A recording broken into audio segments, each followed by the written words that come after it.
papo. Oi, Valmir. Muito bem. Vamos aguardar um pouquinho para o pessoal entrar e aí a gente começa para valer, né?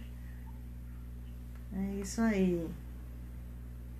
Nosso convidado também já está na sala. Muito bom, muito bom. Antes de eu chamar, então, a Marisilda, que vai entrar aqui um pouquinho, eu vou aproveitar e deixar aqui o recado que após essa live, nós da base vamos, como já é de costume, fazer um post encorajando as pessoas a fazer doações para instituições de Campinas, né? A base, nos seus eventos presenciais, sempre pediu doações voluntárias de alimento, leite, enfim, para instituições de Campinas, e agora com todo mundo ficando em casa e o evento ser online, então a gente só vai encorajar a todos a fazer doações para instituições de Campinas. Então, após a live, nós vamos colocar então no perfil da Base Estelar algumas sugestões de locais, de instituições daqui que vocês podem ajudar, tá bom? Mais um minutinho aí. Então eu vou fazer o seguinte, eu vou pedir para Marisilda me mandar a solicitação, e aí eu vou deixar a Marisilda entrar aqui para a gente conversar um pouquinho antes do nosso convidado principal. Então, Marisilda, assim que você puder. Muito bem. Marisilda está chegando. Olá para quem está entrando na live. Oi, Adriana. Oi, Mari, tudo bem? Tudo bem, e você? Tudo. Pessoal, boa tarde. É isso aí. Diga.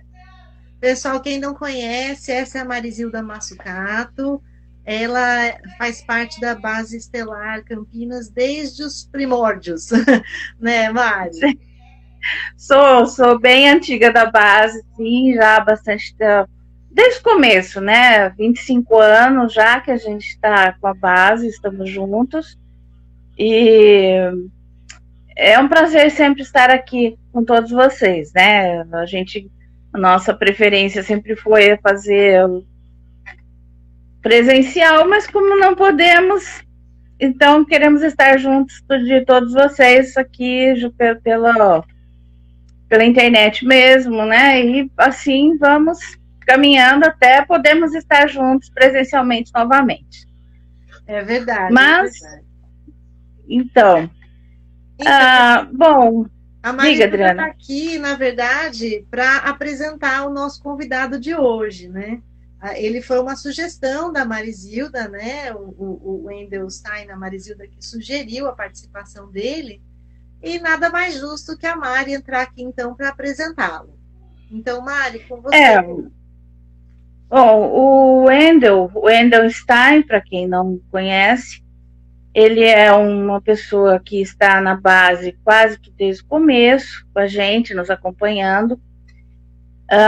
Eu conheci, para quem não sabe, uma das minhas paixões é a ufologia também, e eu conheci o Wendel através dos amigos da ufologia que nós temos em comum, né? Apesar que nesse momento não é o ponto dele, mas assim, o Wendel, ele é um jornalista, ele é um escritor, ele é diretor de cinema, ele já passou por vários processos de cinema, ele deve conversar alguma coisa sobre isso com a gente. E o Wendel é uma pessoa das mais apaixonadas que eu já vi por tudo que faz. Então, tudo que ele coloca, tudo que ele põe a mão é com a alma. E o Wendel é uma pessoa que eu admiro muito e que a gente tem, assim, muito prazer de ter como amigo. Né? O Wendel, ele, quando eu conheci, a gente descobriu a paixão em comum pela ficção científica, se bem que ele é mais chegado em Star Wars, que é o que ele, na época, gostava mais, né? Gosta também de Jornada nas Estrelas, mas ele sempre foi fã de Star Wars. Mas como isso acaba sendo uma paixão em geral, ele acabou fazendo parte de tudo que a gente já fez hoje em dia também, né?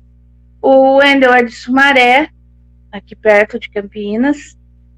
Ele é uma pessoa que ele conhece família, inclusive pessoas da minha família.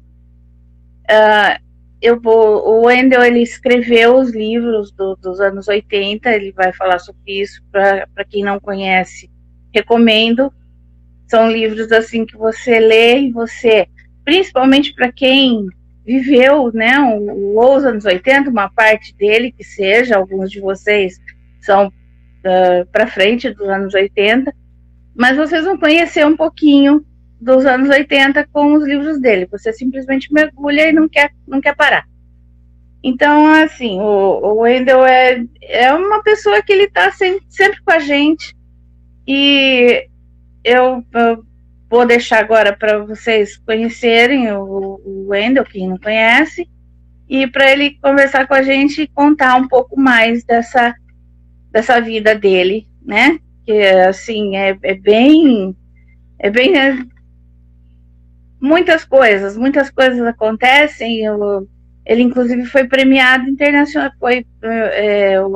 os filmes dele têm reconhecimento internacional, tá? Então, é isso, gente. Com vocês, deixo a Adriana e o Wendel, e obrigado por, mais uma vez, estar aqui com vocês. Valeu, tá? Mari. Um abraço. Valeu, querida. Um bom abraço. É isso aí. Muito bem, muito bem. Oi para quem chegou por aí. Então, agora nós vamos, então, receber o nosso convidado de hoje, que é o Wendel Stein. Wendel, assim que você puder, me manda sua solicitação, que eu já aceito aqui para a gente poder bater esse papo, né? Eu fui adolescente nos anos 80. Muito bem, muito bem. Uma época muito criativa, digamos assim, né? Muito bem. E já o Wendel, então, vai entrar. Vamos aguardar. Aí, tá chegando.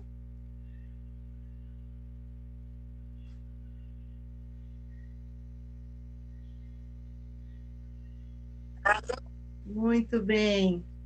Olá, Wendel. Olá, boa noite para todo mundo. Tudo bem contigo? Tudo em ordem? Tudo em ordem, curtindo esse sábado de quarentena, né, que não acaba nunca. É isso aí, o comando é ficar em casa, né? Muito bem, muito bem. Bom, a Mari já fez, né, uma super introdução aí, falando um pouquinho, né, da sua história, mas eu queria, então, começar esse bate-papo aí com você, perguntando, então, como é que foi o seu primeiro contato aí com a base e um pouquinho da sua história aí com a base estelar. Legal. Foi em 97, se eu não me engano. Eu, com o Roberto de Souza Causo, que é um escritor que eu acho que já participou de alguns eventos da base, ele teve a ideia de fazer uma convenção de ficção científica em Sumaré e trazer um convidado internacional. E eu topei essa empreitada com ele, né? Eu, na época, eu deveria ter uns 17, 18 anos, né? E fomos e fizemos essa convenção. Aí, na tarde do segundo dia do evento, apareceu uma pessoa, né, e se apresentou, era o Valmir, né? E aí a gente acabou se conhecendo. E 2 semanas daquele dia da convenção, haveria uma convenção da base em Campinas. E aí foi quando eu conheci todo mundo, né? E essa história de amor, de fraternidade começou. Tanto que eu tenho uma recordação assim muito bacana, né, do Valmir, da Renata, da Marisilda, que você está vendo essa caneta aqui? Sim. Tem 18 anos. Eu ganhei na ocasião do lançamento do meu livro Sangues da Noite. Então é uma caneta que já está com 18 anos e me acompanha até hoje. Então, para mim, ela representa essa aliança que eu tenho com a base. Então, eu vou ser sempre eternamente grato por isso e ela vai estar sempre comigo.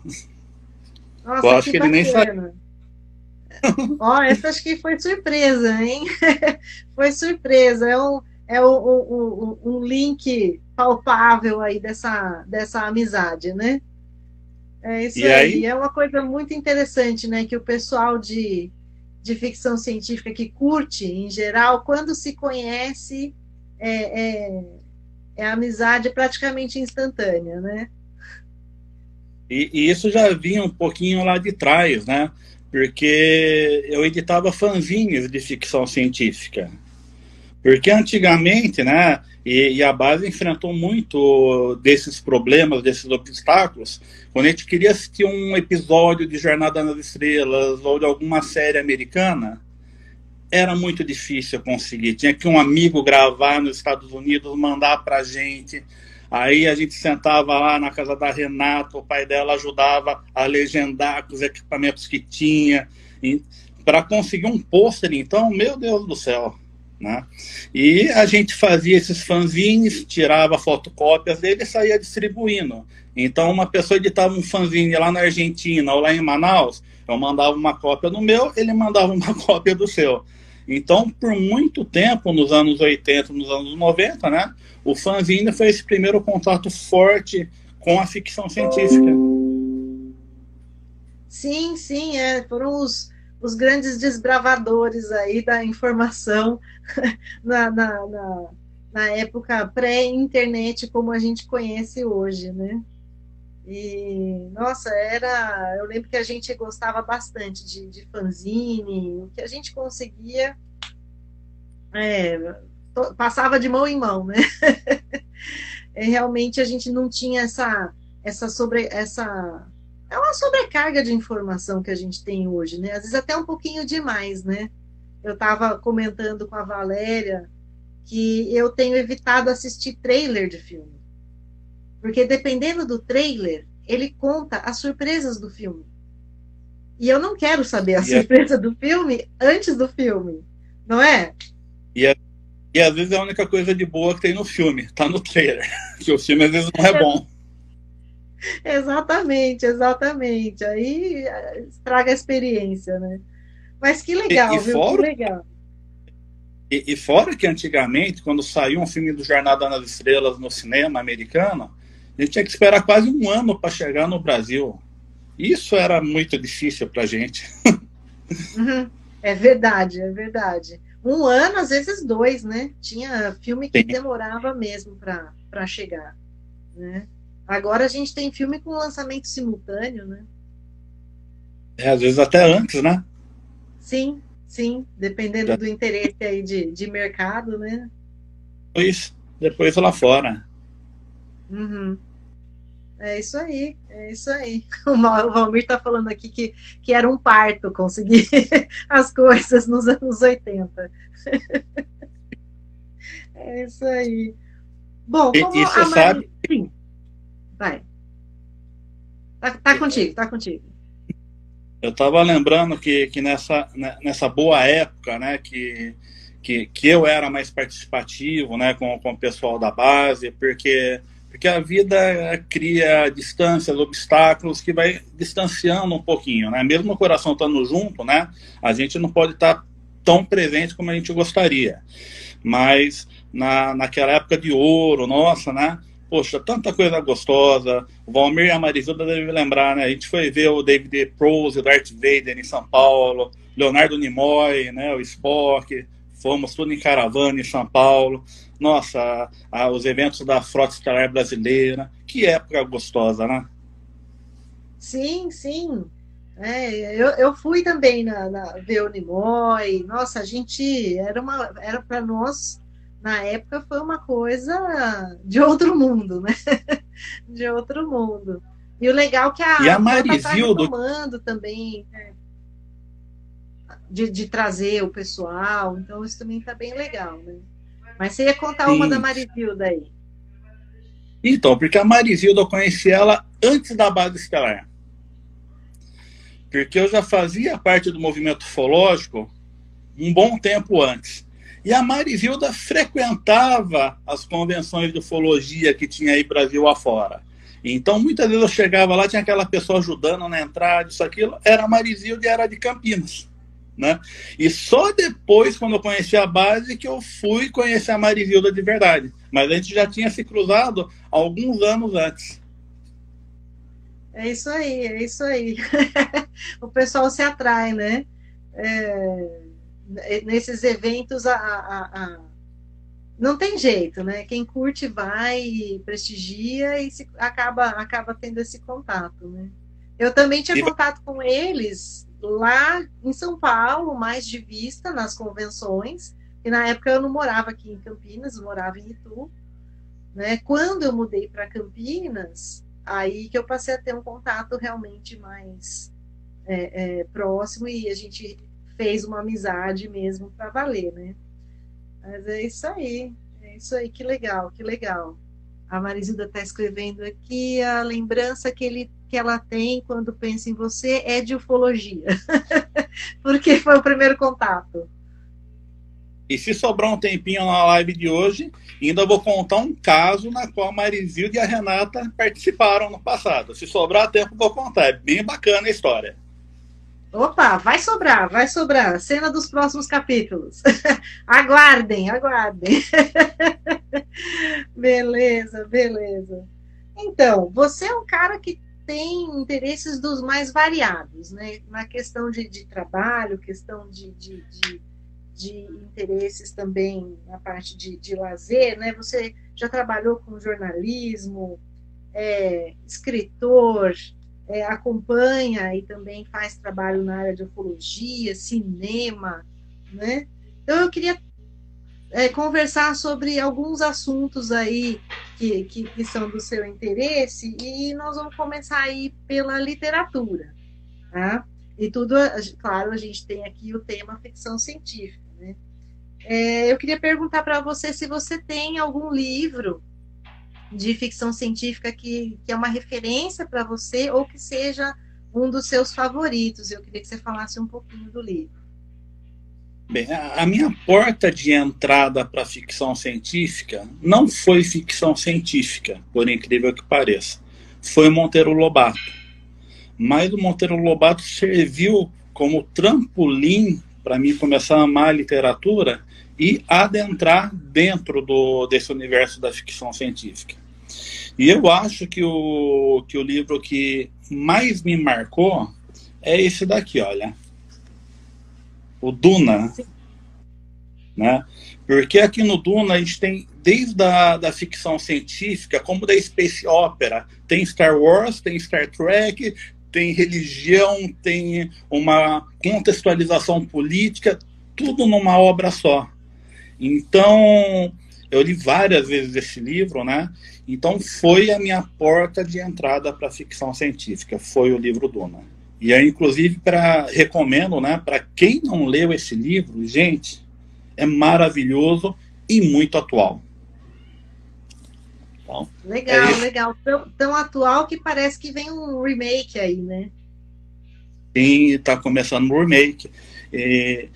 E mais recentemente, né, que é um filme também, e eu achei o livro maravilhoso, que complementa bem o filme, é esse, né, que eu acho que é quase unânime. Sim. Que já é o meu filme de ficção científica número 1, né, e tá sendo um dos livros número 1, assim, da atualidade também. Recomendo. Legal. E não tem jeito, uma vez que você começa, você acha um caminho de ficção científica que você curte, parece que as coisas vão.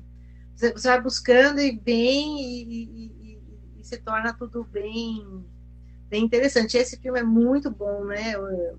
Muito Eu bom. não li o livro, eu só assisti o filme e achei assim demais. Né? E Duna, eu assisti o filme antigo, né? Muito doido, né? Uma produção que ficou um pouco datada, né? Mas vale revisitar também, né? O que você acha? Assim, sem dúvida, né? As duas versões, né? Tanto da TV como do cinema. Uhum. E eu queria também lembrar que teve uma pessoa que foi muito importante para despertar esse gosto que eu tenho pela ficção científica. Ele já não está mais entre nós, que é o Pierluigi Piazzi, né? Que deu muitas palestras na Frota de São Paulo, e ele sempre acreditava, né, que a ficção científica é o melhor instrumento para fazer as crianças amarem a ciência. Então, eu queria deixar essa lembrança agradável, positiva do Pierluigi. Oh, bem lembrado, bem lembrado. Nossa, o cara realmente, professor, palestrante, excelente e agregava muito valor a qualquer evento que ele participava. Né? E realmente, se você não coloca a criatividade e se você não coloca as cores da ciência para as crianças, ninguém vai querer, né? Ninguém vai querer se interessar por uma coisa fria como uma fórmula, né? E bem lembrado, bem lembrado. E eu lembro que ele falou. Sim. Ele falou para mim, quando eu estava entrevistando ele para uma edição do meu fanzine, né?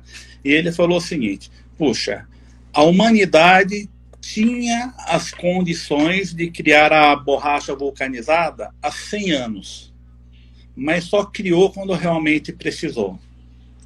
E hoje eu vejo essa pandemia do coronavírus, né? Que a vacina está surgindo, né? Então, quando a humanidade precisou, a ciência, os cientistas se uniram e até novembro, se Deus quiser, a gente vai ter essa vitória, né, da ciência trazendo essa vacina. Opa, então, na torcida. Estamos na torcida. É isso aí. Outra área que está bem presente aí na sua vida é o cinema.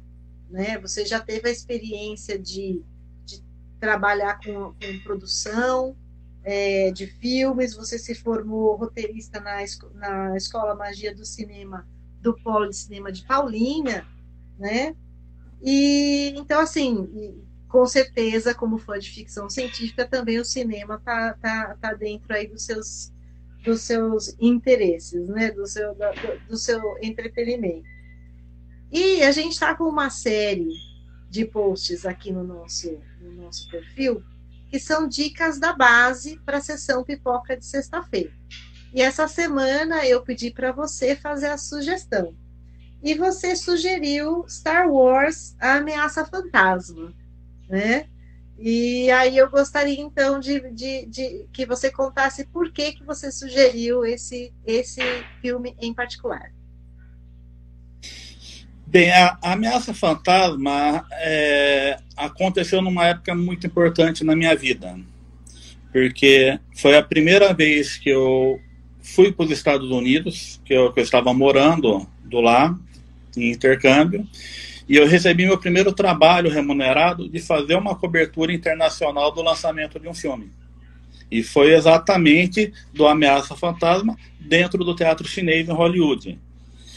E o que aconteceu? Eu já estava 30, 40 dias antes morando naquela região de Los Angeles. E o que aconteceu? O clima de Star Wars entrou no coração do povo americano. Então, nas estações de rádio, cada meia hora, em vez de uma música da Madonna, não tocava a música de Star Wars.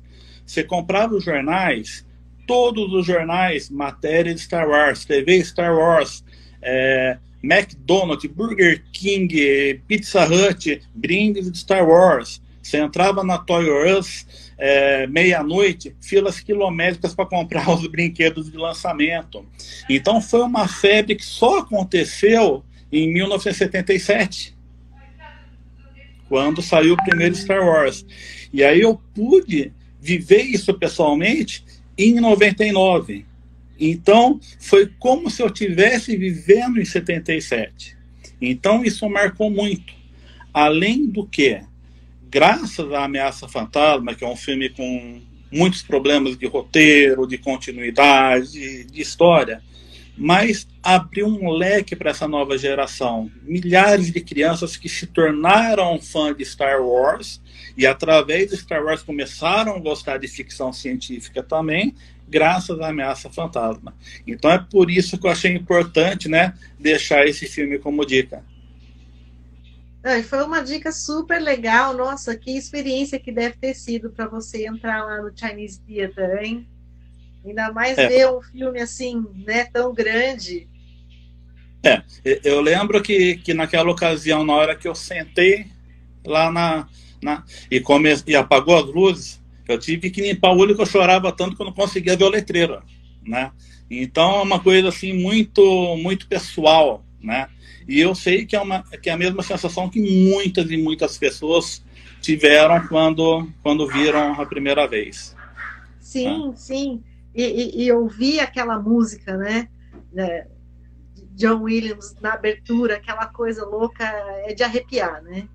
É de arrepiar. Se a gente arrepiou aqui, assistindo no cinema Tupiniquim, imagino você lá no Chinese Theater fazendo a cabine, né? Que espetáculo, que demais, viu? Que demais. Muito Mas bem. Eu não posso esquecer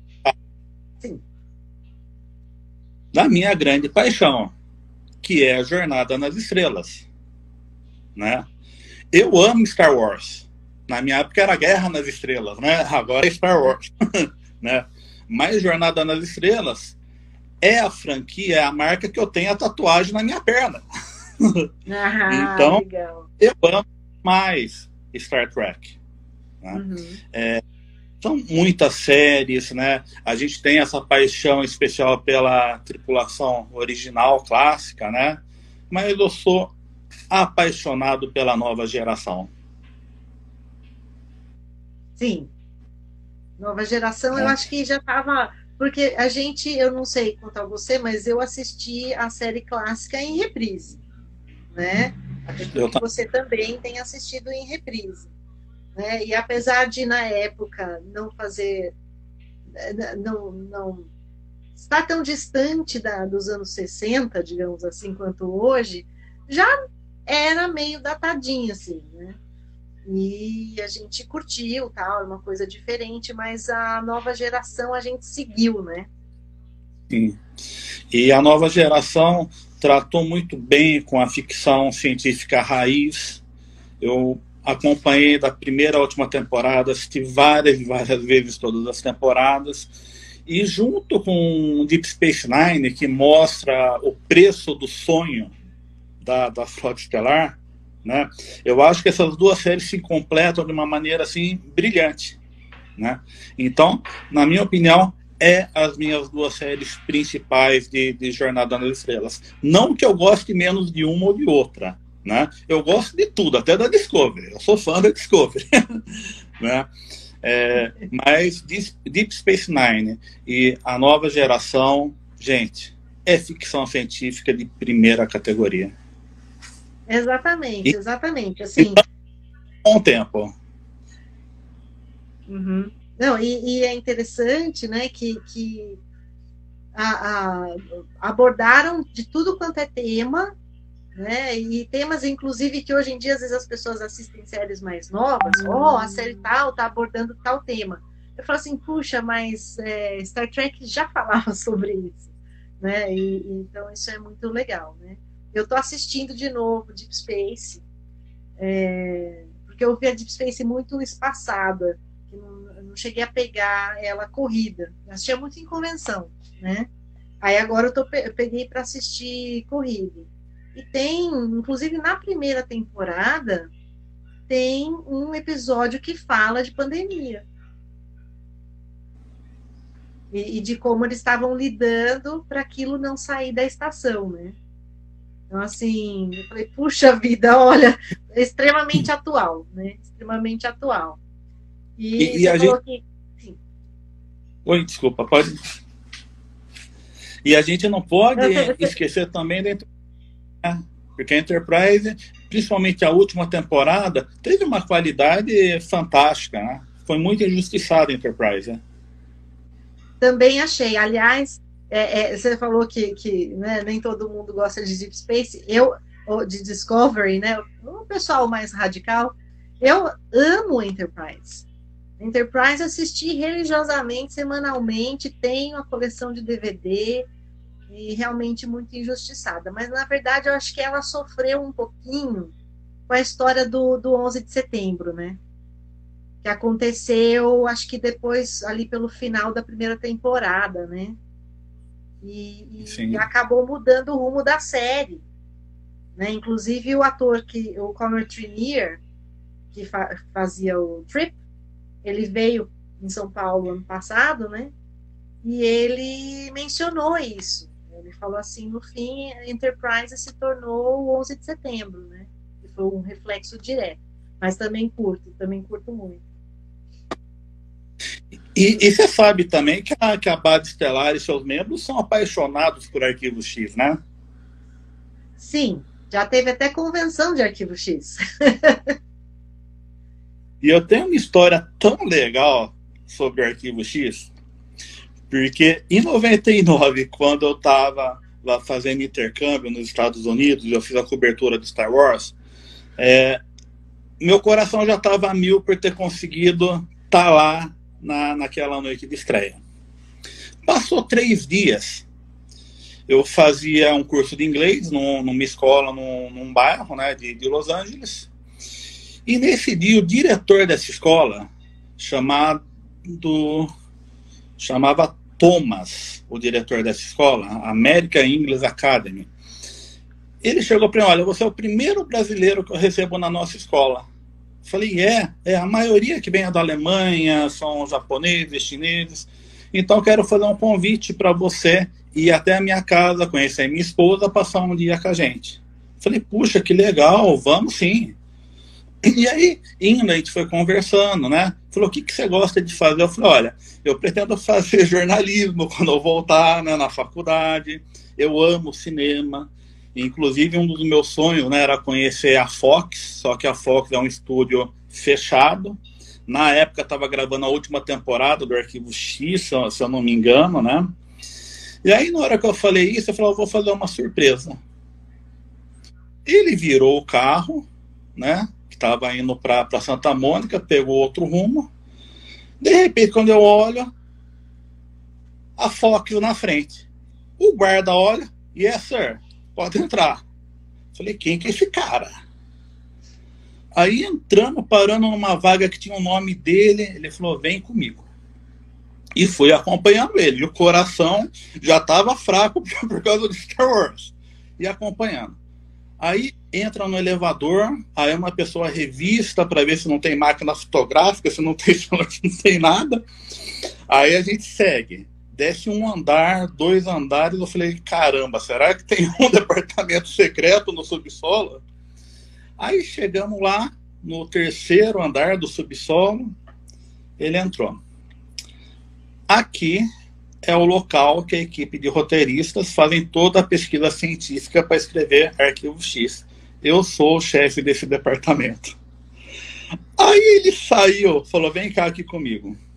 Porque o Arquivo X era gravado no Canadá, se eu não me engano. E naquele dia o David do Chauvini estava lá. Ele falou, vem cá, eu vou apresentar. Cumprimentou assim. Foi surreal. Aí na hora de ir embora, né, tinha o lugar para beber água e o copinho com a marca da Fox. Eu peguei e enchi o copo e saí bebendo para poder sair com o copo com o logo da Fox. Para mim ter certeza que aconteceu aquilo lá. Então, olha que loucura, cara, como que o universo conspira às vezes a favor. Nossa, você estava no lugar certo, na época certa, né? Você foi abduzido daqui para lá para ter essa super experiência, né? Ainda cumprimentou o David Duchovny, né? E você tinha aula, então o teu professor de inglês, ou o dono da escola de inglês, era parte da equipe de roteiristas, é isso? Não, ele controlava a biblioteca de pesquisa da série. Porque tinha uma biblioteca só de paranormalidade, isso, aquilo, enorme. E ele que controlava isso daí. Né? Então ele tinha um segundo emprego fora da escola. Cara, mas que legal. Mas eu sou muito grato por tudo que aconteceu comigo durante essa jornada. Eu decidi fazer... Eu tinha certeza que eu queria ser jornalista desde os meus 12 anos de idade. Eu nunca tive dúvida. Porque fazer cinema naquela época era uma coisa muito surreal. Você tinha que ter uma câmera Super 8, tudo era caro, tudo era complicado. E eu pensei, sendo jornalista, eu posso estudar e pesquisar de todos os assuntos que existem e vou aprender a fazer documentário. Fazer documentário, aprender a fazer cinema também. Né? E acabei optando por jornalismo. E deu tudo muito certo, graças a Deus. Que legal, que legal. Não, é uma super experiência, você está deixando todo mundo aí com dor no cotovelo aí. Todo mundo babando. Porque tem aqui a Valéria que está nos acompanhando, é super fã de Arquivo X, que eu sei, né? E a Marizilda e todo mundo, mas que experiência. Agora deixa eu perguntar, você gostou dos episódios recentes de Arquivo X? Ai, eu acho que podia ter parado lá atrás e ter continuado no cinema. Tá certo. Tá certo. Foram irregulares, né? Mas eu gostei muito daquele que tem o alienígena lá. Mas eu acho que a quarta temporada do Arquivo X tem uma mitologia tão boa, tão amarrada, né? Por que não continuaram naquele caminho? Que aí eu jogo para outra série, que é o Millennium, que inclusive teve uma participação no Arquivo X, né? Eu acho que na 7ª temporada. E o Millennium, o que aconteceu? O Chris Carter recebeu carta branca da Fox de desenvolver uma série com toda a liberdade possível. E ele chamou o Lance Henriksen, não sei se é bem essa a pronúncia, né? Para fazer o Frank Black. E o que aconteceu? A primeira temporada do Millennium foi tão inovadora porque a gente só teve CSI, todas as séries posteriores, graças ao Millennium. Que no Millennium tem todos os ingredientes que eles utilizaram depois. Aí foi uma primeira temporada conturbada. Na segunda temporada, eles já não sabiam se ia cancelar, se não ia. Aí a criatividade deles foram ao extremo. Foi uma temporada brilhante do Millennium. E depois da terceira temporada, teve bons e maus episódios. Né? Então, se eu tiver alguma dica de série, é a Millennium. Porque eu considero, né, uma das melhores séries de todos os tempos. E para quem viveu o final dos anos 90, né, aquela coisa, o apocalipse vai acontecer, não vai acontecer, a escatologia, né? Então marcou muito a gente que acompanhava cada episódio. É verdade, foi uma série muito, muito legal. Bem firme, né? Bem bacana. Mas e Arquivo X, eu gosto de Arquivo X, acompanhei a série semanalmente também na época, mas eu sou fã mais das primeiras temporadas mesmo. Eu achei depois que eles meio que se perderam um pouquinho no rumo, e eu não sei contar você, mas eu não gostei do episódio final, não. Não achei que ia arrematar história nenhuma. Era outra realidade, porque hoje você vê, hoje uma série tem em torno de 8 a 10 episódios por temporada. Naquela época era uma loucura, tanto para a equipe criativa como para os atores, que não tinham vida própria, né? Tinha que ficar 15, 16 horas por dia no estúdio. Então, hoje está melhor para se fazer televisão e para fazer cinema. Mudou muito. E aí, a linguagem. Sobre o polo de cinema de Paulinha, né? Sim. Que o polo de cinema de Paulinha foi um projeto assim que iria transformar a cidade na capital do cinema. Era a nova Hollywood brasileira. Foi feito todo um projeto na qual iam pegar os comerciantes, as pessoas que estavam desempregados, aí dava emprego de figurante. Então, uma superprodução recebia 2 milhões de reais da prefeitura para poder rodar um filme, só que 1,5 milhão de reais teria que gastar com o comércio da cidade, contratando atores e figurantes da cidade. Então, a cidade estava crescendo absurdamente, né? Teve o segundo ano, que eu acho que era 20 produções rodando ao mesmo tempo na cidade. E aí, junto com isso, veio as escolas de cinema gratuitas para a população. Então, tinha escola de cenografia, de efeitos especiais, de roteiro, que foi o meu caso. E aí, eu mergulhei, assim, de braços abertos para esse projeto. E eu consegui concluir o curso de roteiro antes do final, do cancelamento desse projeto. E aí o que aconteceu? Eu falei, puxa vida, o mundo mudou, hoje a tecnologia está mais barata, hoje com um celular é possível fazer um filme, né? Então, aquela coisa que o Glauber Rocha falava, né? Uma ideia na cabeça e uma câmera na mão. Eu falei, puxa, eu acho que o momento é esse. E no curso de roteiro, o que foi legal? Que eu já tinha escrito 2 livros até então, e alguns roteiros. Mas, nesse curso, abriu a cabeça. Então, a gente foi vendo, poxa, a jornada do herói, tá? Todo filme ele tem que colocar essa jornada do herói, que tem uma fórmula mais ou menos matemática e pronta. O que faz um filme e uma história boa é ter coerência entre a parte 1, a parte 2, a parte 3, a parte 4 e um bom fechamento.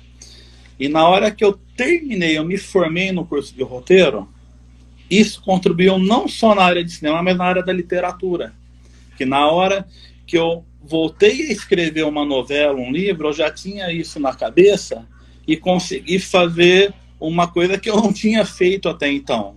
Uma história com começo, meio e fim, e mesmo tendo uma continuidade que tenha motivação e que não seja feita simplesmente por ser feita, né?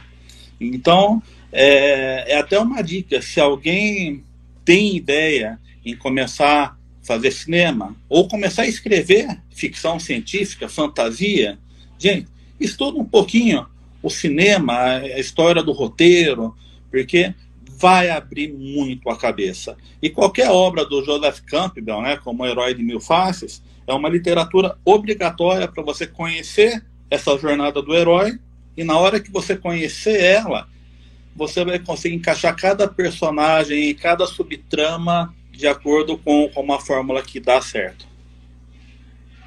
Legal, legal. Nossa, é muita dica legal aí, hein? Muita dica legal. Né? A gente tem nos eventos da base entrevistado, às vezes, alguns escritores mais jovens, né? Começando aí esse caminho, né? E às vezes você percebe que há a alma de escritor, mas ainda falta amadurecer um pouquinho, né? E aí eu acho legal, achei muito legal essa dica. Muito, muito legal. E outra coisa que é um problema que eu vejo, né? Até na área de trabalho, por exemplo, você se formou em farmácia, por exemplo, né? E você vai começar a trabalhar. Hoje não tem mais aquela paciência da pessoa ensinar o trabalho na prática. Acabou. Isso vale para todas as áreas. Pô, tem uma criança que gosta de escrever, não tem aquela mentoria, olha, vamos seguir esse caminho, vamos fazer isso, aquilo. Então, eu acho que a gente se perdeu muito por causa disso. Porque todas as pessoas, seja na área amorosa, financeira, criativa, a gente precisa de uma mentoria, né, para a gente conseguir definir o nosso caminho com mais propriedade. Então, é o que eu falo, a gente não pode ter vergonha. Peça ajuda. Eu não sei, me ajuda, por favor. Né? Porque abre muitas portas. É isso aí, é isso aí. Agora, falando então da sua parte criativa de escritor, né? Fala um pouquinho para a gente aí, como a nossa temática, que é uma temática ficção científica e flashback anos 80. Fala um pouquinho dos seus livros aí, dos Anos Sem Volta, que você lançou em 2016, e a sequência Mais Anos Sem Volta, lançado recentemente, né? E também dá umas informações aí para nós aí, se o que está lá é verdade, como é que tá, como é que é o lance desses seus livros aí. Vamos lá. Eu comecei com o livro Marcas do Futuro, o Próximo Testamento, que é uma ficção científica super hard, que eu vinha daquela convivência com o Roberto de Souza Caulo, com o pessoal hard da ficção científica, né? Que você tem que escrever com um dicionário científico do lado. Então, eu comecei com esse livro. O legal é que esse livro eu escrevi com 12 anos de idade. E eu mantive ele numa caixinha. Quando eu completei 17 anos, eu fui lá e eu publiquei ele na íntegra, né? Então, foi muita audácia de uma criança escrever a continuação da Bíblia com 12 anos de idade, em forma de ficção hard, que foi esse daqui, né?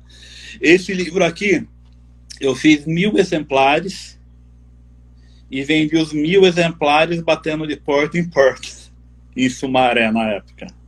Né? Então, daqui só teve uma edição, né?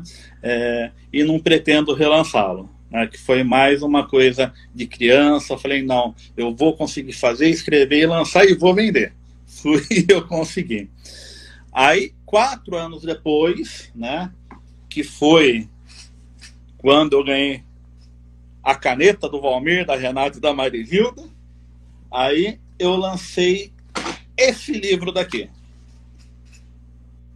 que é uma história de vampiros com contos de ficção científica.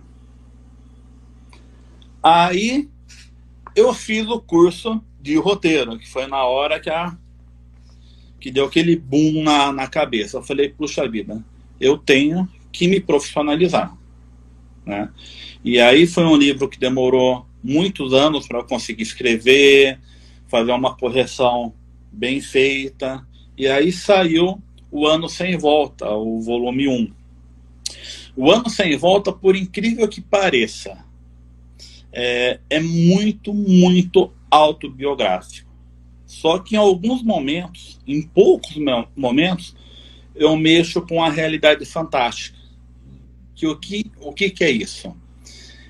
Na hora que eu pego um fato real e eu dou aquela visão de criança, aquela visão mágica da criança, que eu crio um elemento fantástico. Só que quando eu estou escrevendo com a visão de criança que eu tinha quando eu tinha 10 anos, 9 anos. Então eu realmente acredito que aquilo aconteceu comigo. Né? Então, por isso que eu falo que é uma autobiografia 100% real. Eu até falo que eu sou fã de Anos Incríveis, eu acho que você acompanhou a série também, né? Sim. Tem muito dessa série. Só que o que acontecia até então? Toda coisa voltada ao adolescente no Brasil era americano. E quando lançava alguma coisa, que foi o caso da Confissões de Adolescente, ou mesmo Armação Ilimitada lá atrás, eram produtos cariocas. Então aqui de São Paulo, do estado de São Paulo, não tinha nada com essa referência para poder me identificar. Então, o Ano Sem Volta surgiu dessa necessidade de eu poder contar como foi as minhas histórias e mostrar essa cara do interior aqui, o interior paulista. Uma questão de identidade, né? É uma questão de identidade, né? Tanto que eu conto essa história, que faz parte da continuação do Ano Sem Volta, eu vou dar uma bela de uma resumida, né? É uma das histórias. O que aconteceu?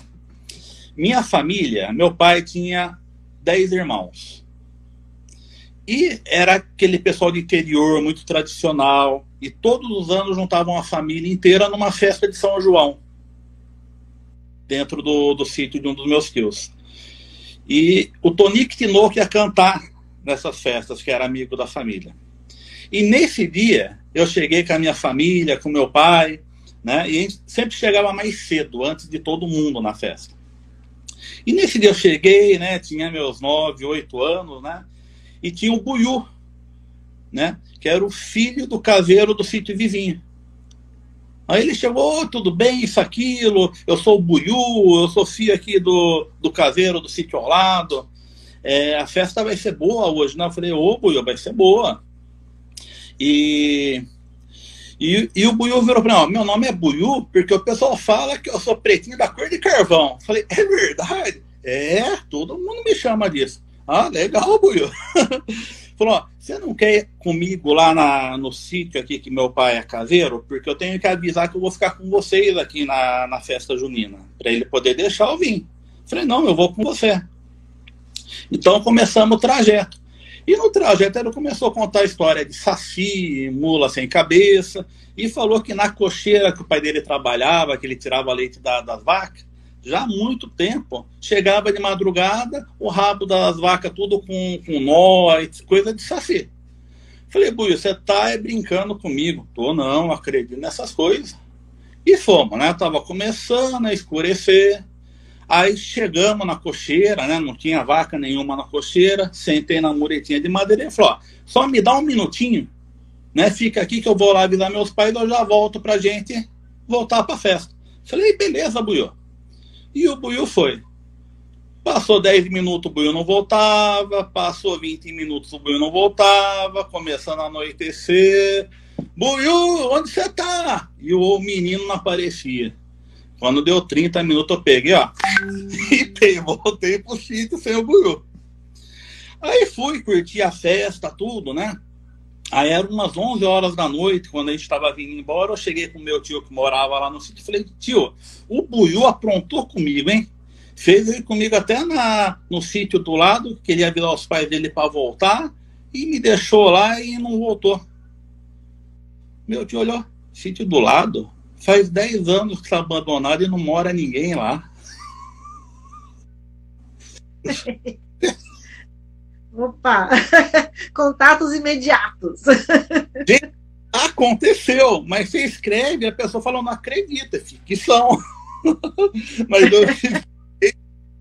Então, pode ser que seja um menino que mentiu tudo, aí minha imaginação voou, mas a continuação do Ano Sem Volta, né, tem histórias como essa, que são verídicas.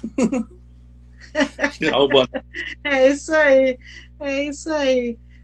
Pelo menos na sua memória, né? Ou como a gente interpreta, né? A mente da criança é muito fértil, né? Mas que legal, que legal. Quem se interessar em ler aí os seus livros aí, o Ano Sem Volta e a sequência, eles estão disponíveis para compra? Como é que é? Sim, todos eles estão no site da Amazon.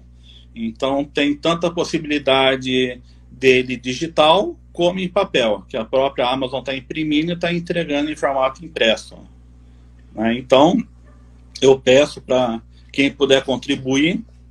E o mais importante, né, é que você escreva na Amazon se você gostou ou não do livro, que as estrelas que você dá e os comentários ajudam muito a divulgar na vendagem desse livro, porque ninguém ganha dinheiro com literatura no Brasil, tirando Paulo Coelho e algumas poucas pessoas.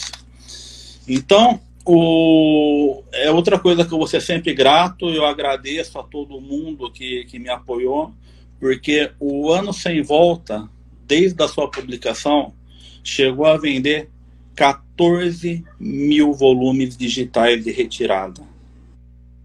Isso no Brasil, que 1.000 exemplares já é quase um best-seller, inclusive em plataformas digitais, é uma vitória que eu acho que eu nunca mais vou conseguir atingir um número como esse. Então, eu sou muito, muito grato a todo mundo que comprou esse livro, que se identificou, que entrou no site e escreveu sua crítica.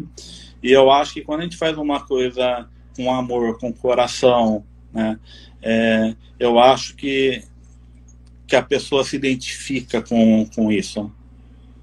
Então, gratidão sempre. É isso aí, parabéns, viu? Parabéns e sucesso.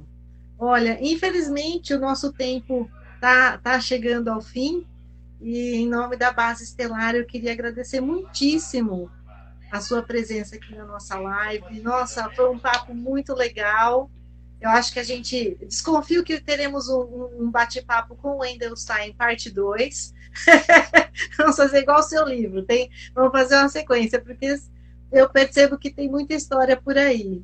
Né? Então, você gostaria de fazer alguma consideração final?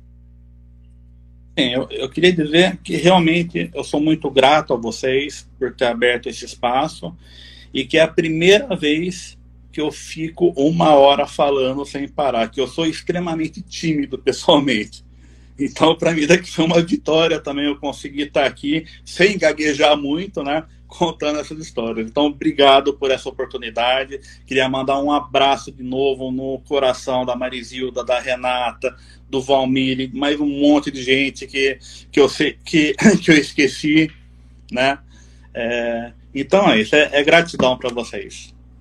Legal, legal. Wendel, valeu mesmo e saiba que a gratidão aí é recíproca, viu? Valeu mesmo e a gente se vê. E aí, com o Wendel aqui na tela, eu vou encerrar essa live, eu vou encerrar junto com o convidado.